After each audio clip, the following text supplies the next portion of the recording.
Nous avons tous et toutes des premières et des dernières fois. Et pour beaucoup, le cheminement entre les deux est une véritable aventure.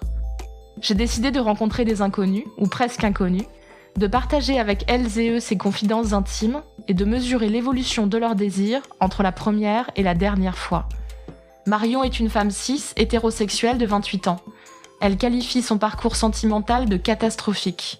Elle est aujourd'hui célibataire et s'épanouit dans son travail et dans ses passions artistiques. Elle nous accueille chez elle, à Bordeaux. Bonjour Marion. Bonjour. Je vais commencer par la question rituelle. On se vouvoie ou on se tutoie ? On se tutoie. Alors on va rentrer dans le vif du sujet directement avec le tutoiement. Est-ce que tu te rappelles de ta première fois ? Oui, je m'en souviens très très bien. J'avais 18 ans. C'était avec un garçon que j'avais rencontré sur Skyblog quand j'avais 15 ans. C'était un peu mon idéal masculin de l'époque. C'était un musicien brun, les yeux verts, voilà. Très très beau quoi. Et voilà, j'ai passé un week-end avec lui après qu'on se soit fréquenté plusieurs années. Sans rien du tout. Et en fait, voilà, il habitait dans la forêt. Et on a passé la soirée dans la forêt, accompagné de bière, de musique. Et voilà. C'était un fantasme pour toi, le sexe en pleine nature ? Pas du tout. Surtout que je suis pas du tout... à l'époque, j'étais encore moins à l'aise avec mon corps. Donc, être un peu exhibe, entre guillemets, c'était pas trop mon truc. Mais finalement, je me suis laissée vraiment porter par le moment et aussi par le fait que j'avais beaucoup de sentiments pour lui. Et voilà. Ça s'est passé comment ? C'est-à-dire que vous étiez assis l'un à côté de l'autre, on peut imaginer, donc la guitare, les bières, mais le rapprochement, il s'est fait naturellement, simplement ? C'était assez enfantin, entre guillemets, on se taquinait, on faisait des petites chatouilles, entre guillemets, des petites papouilles, voilà, et puis au final, d'un coup d'un seul, il m'a embrassée. Et en fait, il n'y a pas eu de préparation ni de préliminaire, on va dire, en amont. Et je me suis vraiment laissée aller. Lui, c'était pas sa première fois et lui, il pensait que c'était ma première fois, pas ma première fois plutôt. Donc sans préliminaire, sans préparation, est-ce que tu te souviens s'il a pensé à se protéger ? Oui, je pense qu'il avait quand même préparé un petit peu son coup, mine de rien. Et il avait pris des préservatifs dans sa poche, dans le jean caché. Est-ce que vous en aviez parlé ? Parce que du coup, vous parliez depuis des années via MSN. Est-ce que vous aviez parlé du fait que quand vous alliez vous rencontrer, ce serait le moment où il y aurait quelque chose, un rapprochement physique ? Rapprochement physique, en tout cas sexuel, pas du tout. Moi, je pensais pas du tout à ça à l'époque. J'étais pas du tout prête à ça. Mais par contre, oui, on se cherchait un petit peu. Voilà, on savait qu'on se plaisait mutuellement et on savait qu'on voulait être ensemble à ce moment-là, mais pas à ce point-là, quoi. Tu dis que tu t'es laissé aller dans le moment. Est-ce que tu te souviens avoir pris du plaisir ? Pas vraiment. Pas vraiment, tu te souviens pas ou pas vraiment de plaisir ? Pas vraiment de plaisir, c'était plus, voilà, c'était mécanique, quoi. Ouais. Il y avait pas du tout, je ressentais rien. Même au niveau intellectuel, c'est-à-dire oh là là, je suis quand même en train de faire l'amour avec l'homme de mes rêves dans une forêt trop romantique. Si, effectivement, il y avait ce côté-là où je me disais bon, t'as réussi un petit peu ce que tu cherchais depuis des années, finalement, t'as accompli, voilà, ça y est. Mais non. Sur le plan sexuel, c'était très classique, puis ça durait très peu de temps, donc... Il avait le même âge que toi ? Non, il était plus âgé. Il avait 3 ans de plus. Il avait donc plus d'expérience. Oui, beaucoup plus. Mais c'était pas un très bon coup, a priori. Non. Donc... Comment ça s'est passé après ? C'est-à-dire, est-ce que ça a changé quelque chose dans le reste de la soirée ? Vous vous êtes restés à vous faire des câlins tout le reste de la soirée, ou est-ce que vous avez repris votre moment comme ça avait commencé ? Non, en fait, je suis restée tout le week-end, et en fait, tout le week-end, on a fait que ça. Enfin voilà. Et au final, on s'est dit qu'on se mettait ensemble, donc direct... Après, il m'a posé la question, est-ce que tu veux qu'on soit ensemble ? Je lui ai dit, oui, moi ça me va très très bien, c'est ce que je veux, donc allons-y. Et on est restés 9 mois ensemble. Est-ce que tu t'es sentie différente après ? Pas vraiment. J'étais un peu mal à l'aise quand même, pour diverses raisons, mais j'avais un petit peu une honte d'avoir ressenti autant de désir pour quelqu'un en fait. Tu sentais que tu en avais envie ? Oui. Et t'étais pas à l'aise avec ça ? Non. Tu sais pourquoi ? Oui, par rapport à une expérience passée qui a été un petit peu douloureuse, vraiment je me sentais pas légitime d'avoir une envie vraiment purement sexuelle envers quelqu'un, de ressentir une espèce de passion, je trouvais ça pas normal en fait. Parce que tu m'as expliqué que quelques années avant cette première fois, qui est ta première fois, que tu considères comme ta première fois, tu as eu alors tu me parles de malencontreuse expérience, une agression sexuelle, oui, qui a marqué en fait le début de ta sexualité. Oui. Tu lui en as parlé de ça ? Non, je n'en ai pas du tout parlé. J'avais vraiment peur qu'il se braque. J'étais focalisée sur le fait que lui, il ait vraiment envie de moi et je voulais pas qu'il se braque du tout, qu'il ressente, il me rejette. En fait, c'était vraiment je voulais pas être rejetée. Parce que tu disais que si tu racontais ça, on te rejetterait. Oui. Est-ce que ça a changé après? Est-ce que tu t'es rendu compte qu'il n'y avait pas de raison d'avoir honte et qu'il n'y avait pas de raison qu'on te rejette? Non, ça a duré très longtemps, jusqu'à il y a 2-3 ans en fait. Je ressentais encore cette vraiment la honte de ressentir du désir. Je me sentais pas légitime là-dedans. Je me suis mis dans la case tu as eu une agression sexuelle, donc ressentir du désir c'est pas normal. Et maintenant je me sens vraiment très à l'aise avec ça, mais ça a pris du temps.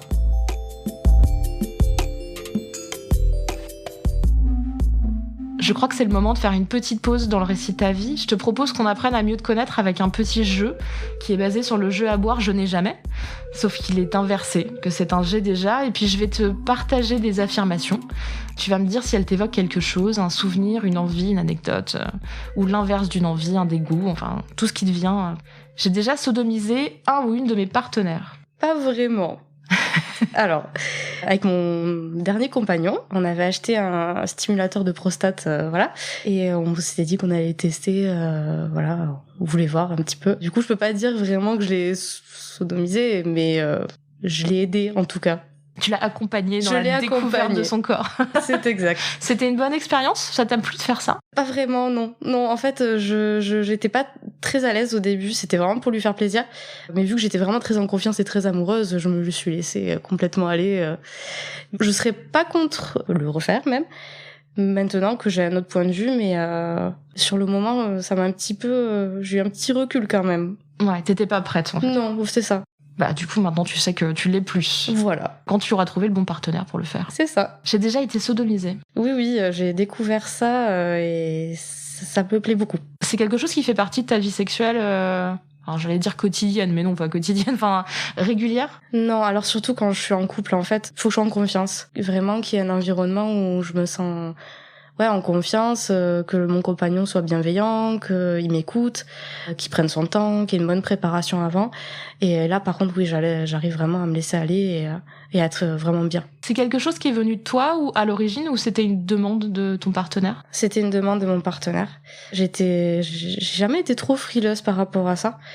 Parce que je savais que j'étais assez sensible à ce niveau-là, donc je me suis dit pourquoi pas. Ça a pris du temps, ça a pris quelques mois en fait de préparation finalement.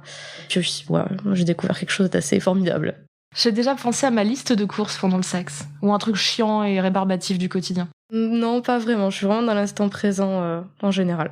C'est important pour toi d'être justement présente, d'avoir envie de continuer à sentir ce qui se passe? Oui, vraiment quand je sais que je commence à partir ailleurs, c'est que là je me sens pas bien, je me sens vraiment limite un petit peu, c'est un warning, un peu en danger. Là je me dis bon là ça me plaît pas du tout, donc tu t'évades. Et là je pars de un petit peu de dissociation corps-esprit. Mais oui, c'est important pour moi d'être en réelle connexion avec la personne avec qui je suis. Parce qu'aujourd'hui, quand tu as ces moments de dissociation, tu arrêtes le rapport sexuel ou pas? Maintenant, j'y arrive, mais c'est très très récent. Avant, j'osais pas. Peur de brusquer, peur d'être rejetée. Maintenant, j'arrive à dire, ben là, non, j'y arrive plus là. Donc, stop, c'est pas grave, mais on reprendra peut-être plus tard, ou peut-être pas, mais là, pour l'instant, c'est non. J'ai déjà pensé à quelqu'un d'autre. Non, jamais. Jamais, jamais. Parce que tu fais attention que ça n'arrive pas, ou parce que l'occasion s'est pas présentée, ou tu travailles pas comme ça sur tes fantasmes? Non, c'est l'occasion, je pense, c'est pas présenté en fait. C'est plus ça. C'est vrai que j'ai eu des aventures un peu à droite à gauche, mais sinon j'étais en relation longue les 3/4 du temps. Du coup, j'ai pas trop. J'étais vraiment focus sur mon partenaire. J'étais très amoureuse et je voyais que lui. Voilà. T'as pas besoin de penser à Brad Pitt pendant le sexe? Non, ça va. Je me suis déjà masturbée dans des endroits pas prévus pour. Oui, une salle de concert. C'était un concert de quel type? Du métal. Et c'était sympa, les toilettes d'une salle de concert, ouais. Et c'était une envie, enfin je pense qu'il y avait l'alcool un petit peu qui a joué, mais j'avais eu très envie, et voilà. C'était une bonne expérience, t'as aimé ça? Franchement, ouais. J'ai trouvé ça très rigolo. Je suis sortie et j'étais... ah, ouais, bon, cool, ok. Ça c'est fait, voilà. C'est quelque chose que tu penses que tu vas plus écouter maintenant? T'es justement cette envie-là que tu peux avoir soudaine et te dire je peux me donner du plaisir et je peux y aller? Oui, je m'écoute beaucoup plus par rapport à ça, mais j'ai aussi la conscience de pas le faire non plus n'importe où. Oui. Voilà. On respecte le consentement des gens, on ne se masturbe pas en public. Voilà, c'est... Ma limite. Mais bon, dans les toilettes, ça va. Toi. Oui. C'est tant qu'on est un peu discret.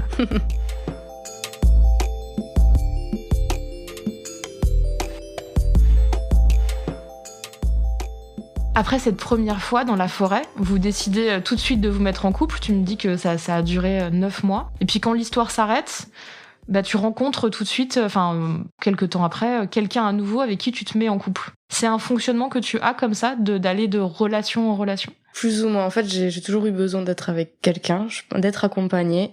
Malgré que la rupture a été en plus un peu douloureuse parce que... En fait, il était en couple avec quelqu'un d'autre en même temps, donc sympa. Et ouais, j'ai besoin d'être avec quelqu'un. Je me voyais pas avoir des petites histoires à droite à gauche. J'avais besoin de quelque chose d'assez carré, cadré en fait. Non pas que j'ai eu cet exemple-là en fait dans mon enfance, par exemple, avec mes parents, mais j'avais cette notion que être avec quelqu'un c'est la normalité, donc il faut être en couple. Donc c'est quelque chose que tu recherches dès le début de ta vie de femme, de jeune femme en fait, de te mettre en couple. Est-ce que tu as l'impression que tu t'es parfois mise en couple à tout prix? Oui, je pense. Je pense que j'aurais pu vivre des histoires, même si elles étaient pas très sérieuses, qui auraient pu être très belles, et sans forcément m'engager dans quelque chose... un couple de base où on commence à vivre une petite vie monotone, on va chez l'un, chez l'autre, ou on habite chez l'un, chez l'autre, voilà. J'ai toujours fonctionné de cette manière-là et je voyais pas autrement. Ça t'a fait du mal parfois? Je me suis sentie enfermée en fait, parfois, alors que c'était ma décision. Mais parfois je me sentais enfermée et là je paniquais et soit je prenais la fuite, soit en fait je restais et je prenais sur moi. Et ça finissait jamais très très bien. Ces hommes avec qui t'as été en couple, il y en a eu combien? Entre 18 et maintenant, il y en a eu 4. C'est des hommes qui t'ont toujours bien traité? Non, pas du tout. Alors, il y en a peut-être eu un justement après ma première fois où il était plus jeune et un petit peu plus naïf, on va dire, mais il était très gentil, mais ça le faisait pas. Voilà, je savais que sur le long terme, ça allait pas fonctionner. Les autres, c'était le même schéma en fait. C'était des personnes...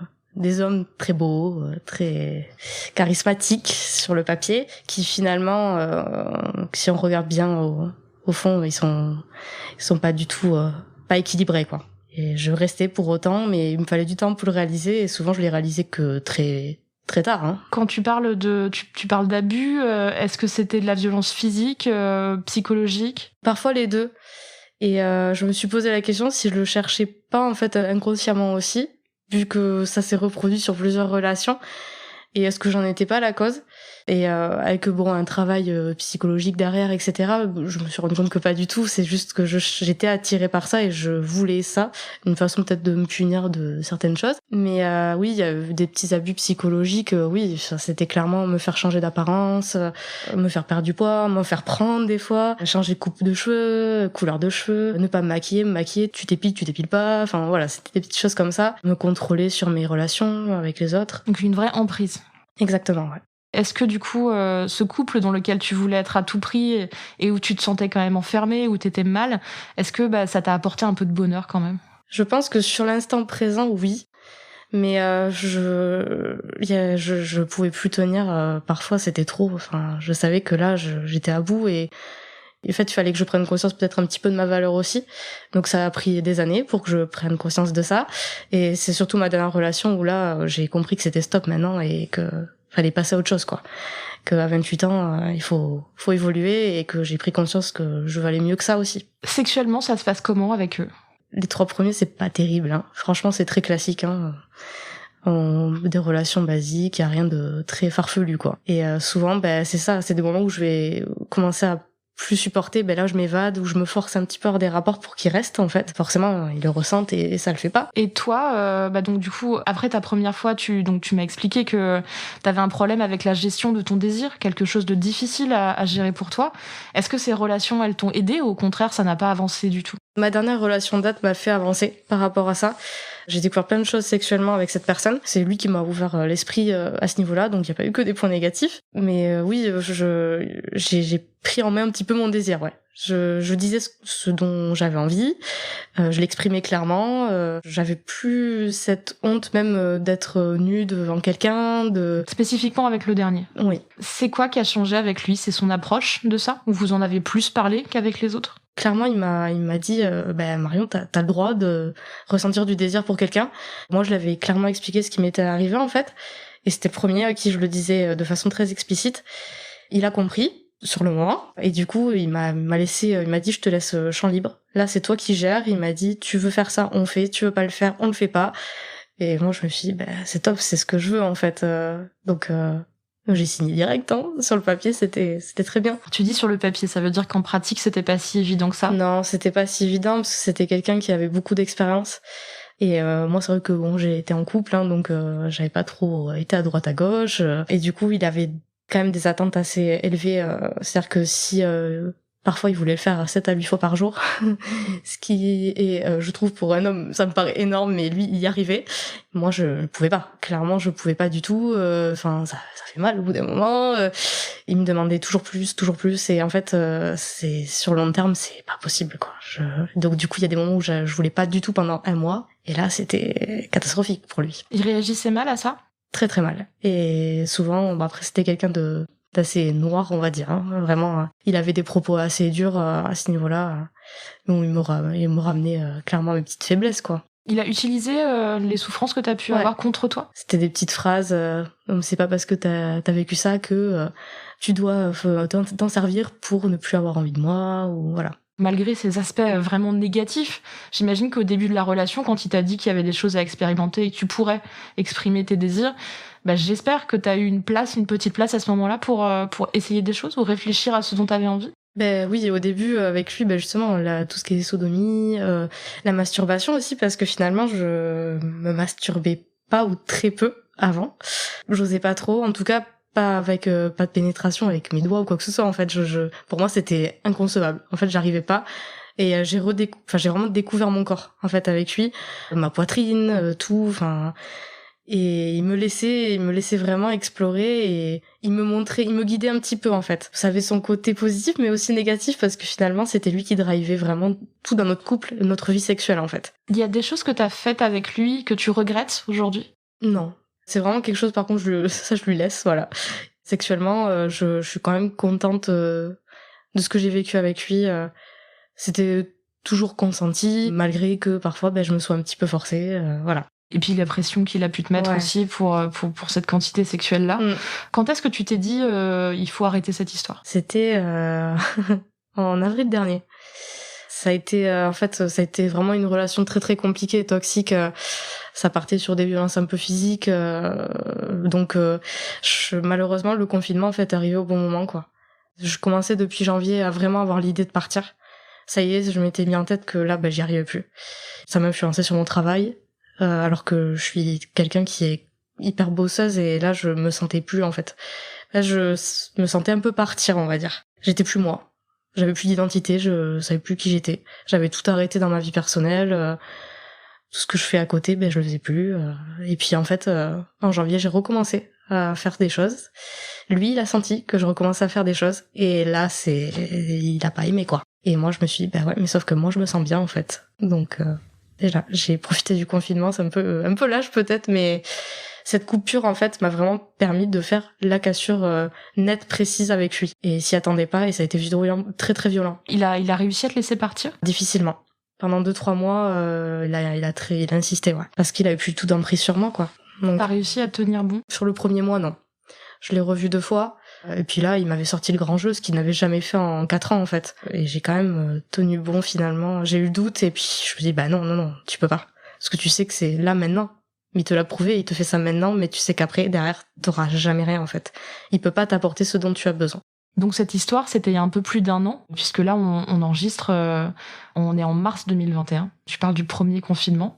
Et j'aimerais savoir, pendant toute cette période où t'as été sous emprise ou avec des hommes qui t'ont fait du mal, est-ce que t'as pu avoir une aide extérieure de proches, d'amis, de famille, pour parler de tout ça et parler aussi de qui tu étais en tant que femme? Plus du côté famille, en fait, j'ai juste ma mère, en fait.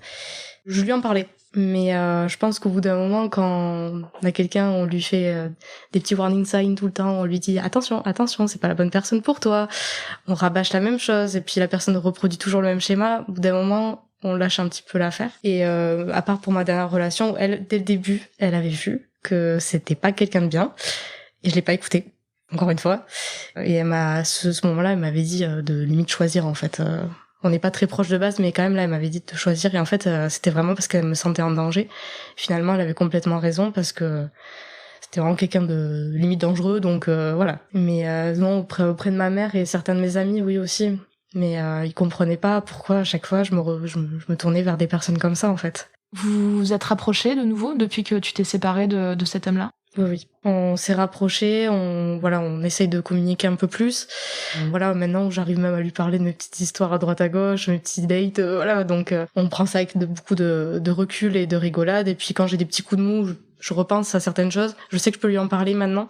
Elle m'écoute et elle me dit clairement, elle me redonne un petit coup de boost, quoi. Elle me dit, t'as que 28 ans et il y a encore beaucoup de choses à vivre, hein. En fait, t'as plus besoin du conjoint comme seul référent, en fait, dans ta vie. Ça. T'as d'autres gens autour de toi qui se soucient de ton bien-être et de comment tu vas en général.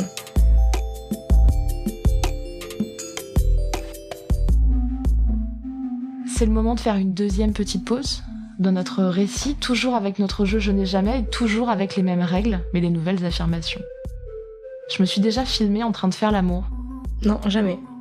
C'est quelque chose qui t'intéresse pas, ou qui au contraire t'intéresse et que tu envisages pour plus tard? Alors ça m'intéresse pas parce que je me vois mal, moi, me regarder nue en plein rapport. Ça me terrifie un petit peu même. J'ai encore un petit peu un problème par rapport à mon corps, à comment je le vois. Je vais mieux, mais il y a encore un petit peu de travail. Oui, t'en es pas au stade de faire une sextape. Voilà, c'est ça. Et puis on n'a pas besoin forcément d'arriver au stade sextape pour se sentir bien dans son corps. Mais donc ça fera pas partie de ta vie sexuelle en tout cas. J'ai déjà envoyé une photo de mes attributs sexuels, donc étendus, hein, ça peut être une partie de ton corps, à quelqu'un avec son consentement. Oh oui. Beaucoup, donc. Pas mal, ouais. T'as moins de mal avec l'image de ton corps en photo quand tu maîtrises en fait l'image? Voilà, c'est ça. Quand je maîtrise l'image et puis les bons angles, forcément, la bonne lumière, c'est toujours quand même très préparé et un peu mis en scène. Tu prends 4 heures, tu te fais 500 photos et t'en choisis une. Non, quand même pas. La parfaite. Est-ce que tu as reçu des photos en retour Est-ce que c'est des échanges? Oui. Ça, c'est pareil. C'est quelque chose dont j'avais beaucoup de mal avant. Recevoir un pénis en gros plan, par exemple, pas forcément premier abord très attirant. Mais après, quand c'est quelqu'un avec qui j'ai déjà eu des rapports et pour qui j'ai beaucoup de désir, bah là, oui, forcément, c'est top. Et dernièrement, c'est consenti, en fait. Voilà, c'est ça. Quand on en a un peu Oui, voilà. Donc c'est quelque chose qui te plaît? Oui. Est-ce que tu crois que tes partenaires font autant d'efforts pour les photos que toi, tu peux le faire? Non. Clairement pas. Souvent il y a le petit flou mal placé ou des têtes un petit peu bizarres en arrière-plan, mais bon, voilà. Le cadrage part en dessous. Voilà, exactement. Ah mais c'est pas possible. On devrait vraiment sortir un bouquin sur comment faire une bonne dick pic. Il y a un créneau à prendre. J'ai déjà fait l'amour dans des endroits pas prévus pour. À part la forêt. C'est pas mal. Non, après non. C'est quelque chose que tu penses que tu referas dans ta vie, la nature, pas forcément la forêt ou cette forêt, mais la nature, tu vas y repenser? Là, j'aimerais bien, ouais. En montagne, j'y pense. L'altitude, c'est pas mal. Note-le pour tes prochains partenaires, tu pourras toujours en proposer. C'est ça. On part en rando. J'ai déjà eu des soucis avec du matériel. Non, pas vraiment. Même la capote qui craque, j'ai jamais eu. Donc je touche du bois, mais non. Tant mieux, en fait, quelque part, parce qu'en général, les soucis matériels, ça peut être parfois un petit peu difficile à vivre, ou douloureux, donc tant mieux. J'ai déjà fait l'amour avec quelqu'un dont je ne connaissais pas le prénom. Oui. Est-ce que tu connaissais au moins, un pseudo, un truc pour le définir, ou absolument pas? Absolument pas. Et toi? C'est des souvenirs un petit peu vagues, on va dire. Une période un peu floue où je sortais beaucoup et j'étais célibataire et voilà. C'était une bonne expérience ou absolument pas? Franchement, maintenant je le regarde vraiment avec du recul et ça me fait vraiment rire, quoi. J'ai eu des situations quand même assez drôles. Ça aurait pu être dangereux, ceci dit, mais donc c'est pas forcément à refaire, hein. Mais maintenant ça me fait rire, mais c'est vrai que je me suis retrouvée parfois dans des appartes, je savais même pas comment j'étais arrivée là. Ah oui, donc tu t'es même retrouvée chez lui, ce fameux monsieur. Je me suis réveillée, j'ai fait OK, qui êtes-vous? Bonjour. Il était sympa au final ou pas? Je pense, ouais. Tu sais pas, t'as même plus discuté au petit-déj, non? Si, on a parlé vite fait, mais je me suis pas plus penchée sur son sujet, quoi. Écoute, c'était une expérience comme ça. Voilà, c'est ça. Maintenant, tu connais son prénom ou pas du tout? Tu lui as demandé au petit après le café? Non, même pas. Et je crois qu'il m'a même pas demandé le mien, en fait. C'était donc réciproque. C'est ça. Je crois qu'on s'en foutait un peu. Si tout le monde est d'accord avec ça, voilà, c'est une règle qui marche.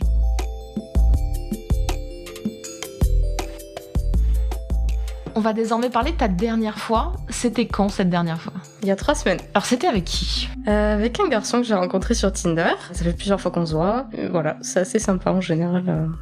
On passe des bons moments.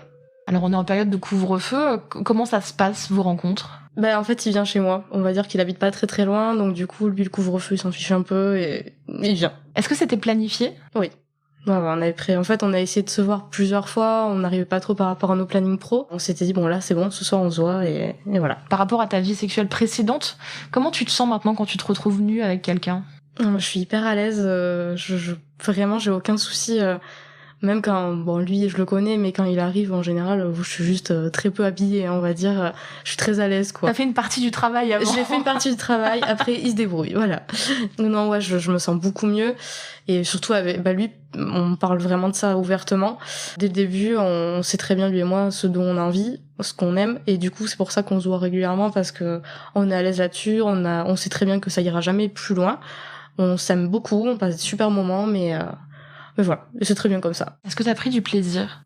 Oui, et ça faisait longtemps, très très longtemps même. Donc tu en avais envie, tu le désirais ce moment. Est-ce que aujourd'hui t'es plus à l'aise aussi avec cette question de désir? Il y a plus de petits moments où tu as un doute là-dessus? Plus vraiment, j'ai fait un bond en avant qui est assez impressionnant en quelques mois en fait. Vraiment, je me suis libérée d'un carcan, quoi. Maintenant, je m'écoute et si j'ai envie, voilà, je le dis clairement et je sais vers qui me tourner aussi mais j'ai pas de problème, j'ai pas de honte. Si j'ai envie et voilà. Et ça sera avec quelqu'un, mais sinon c'est toute seule et voilà. Elle vient d'où cette libération? Elle s'est faite naturellement ou tu as rencontré une personne avec qui tu en as parlé ou alors c'est lié à ton choix aussi de ne plus être en couple pour l'instant? En fait, c'est un petit peu un mélange de tout. C'est vraiment ma séparation qui m'a fait un énorme déclic. Parce que dès que j'ai dit c'est fini, dans ma tête, il y a eu une espèce de switch, je sais pas ce qui s'est passé, et je me sentais prête à rebondir sur autre chose directement, et pas un couple. C'était juste rebondir sur autre chose, m'occuper de moi. Donc là, je me suis occupée de moi pendant quelques mois, vraiment que de moi. J'ai refait tout ce que j'aimais faire. J'ai repris une activité. Du coup, je me suis dit, sexuellement, voilà, maintenant tu t'écoutes. Si t'as envie de voir quelqu'un et que ce soit quelque chose qui soit de façon très ponctuelle, tu le fais. Et si t'as plus envie pendant des mois, tu t'as plus envie non plus, c'est pas grave. Et non, vraiment, je me sens beaucoup mieux. Comment tu rencontres des gens maintenant, depuis que tu es célibataire? Via Tinder, principalement, puis surtout avec le confinement et le couvre-feu, etc. C'est un peu compliqué, mais ouais, via Tinder. C'est pas une grande réussite, mais...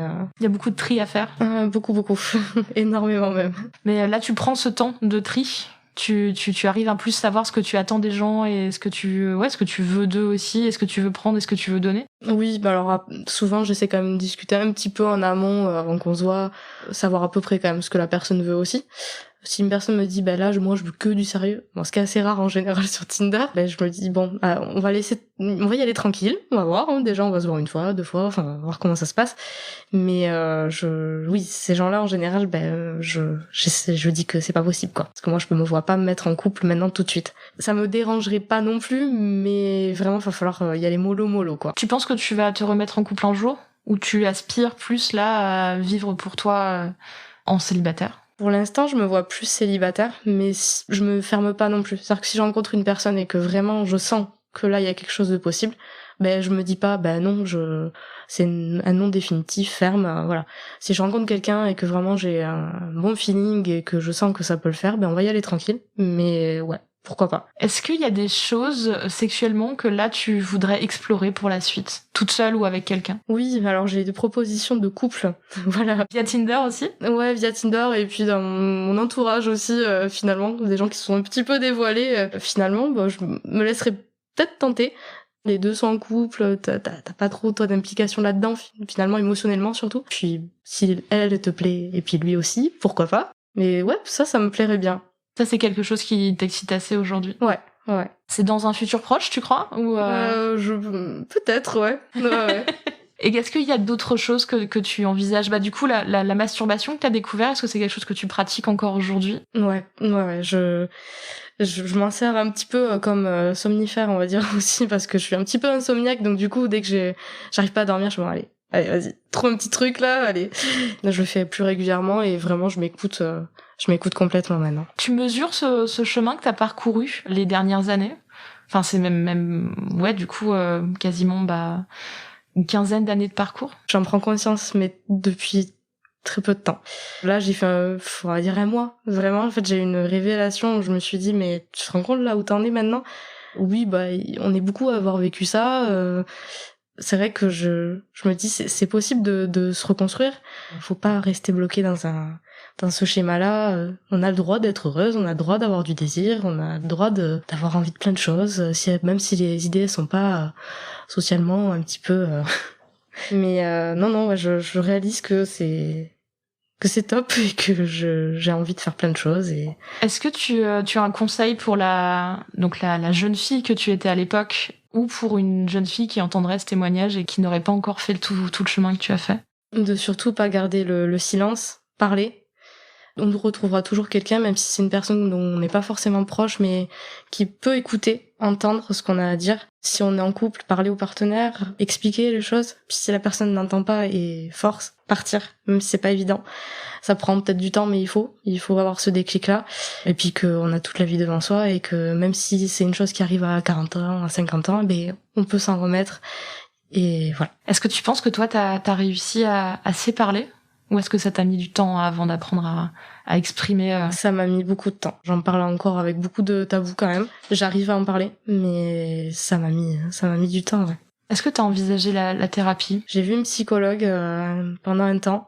Pas pour les bonnes raisons, c'était juste mon ex qui m'a dit que j'étais bipolaire. Donc voilà. Classique. Voilà, donc je ne le suis absolument pas, bien entendu. Mais non, pour ça, jamais. Est-ce que tu penses que t'as encore des choses à sortir aujourd'hui? Je pense, oui. Puis dans tous les cas, ça peut être que bénéfique, en fait. Juste parler et mettre des mots sur les mots, justement. Et ouais, faire des petits points, des petits check-up réguliers, où on en est. Voilà, qu'est-ce que tu peux faire maintenant pour avancer? Si je rencontre des difficultés, pas me laisser surpasser par ça. Et je pense que c'est quelque chose que j'envisage, oui. Donc les plans à 3 et la thérapie. Voilà. Meilleur projet pas mal, 2021. C'est ça. Merci beaucoup Marion d'avoir partagé tout ça avec nous. Et puis bravo pour ton parcours. Et puis en fait, ouais, une belle année 2021 à toi avec des grands projets. Merci. C'était première et dernière fois. Si ce podcast vous a plu, n'hésitez pas à lui mettre 5 étoiles et à nous laisser un commentaire. Tous les autres épisodes sont à retrouver sur slate.fr ou votre application de podcast préférée. Première et dernière fois est un podcast de Lucille Bélan, produit et réalisé par slate.fr sous la direction de Christophe Caron et Benjamin Septem-Ours avec Aurélie Rodriguez. Merci à toutes et à tous et à très bientôt.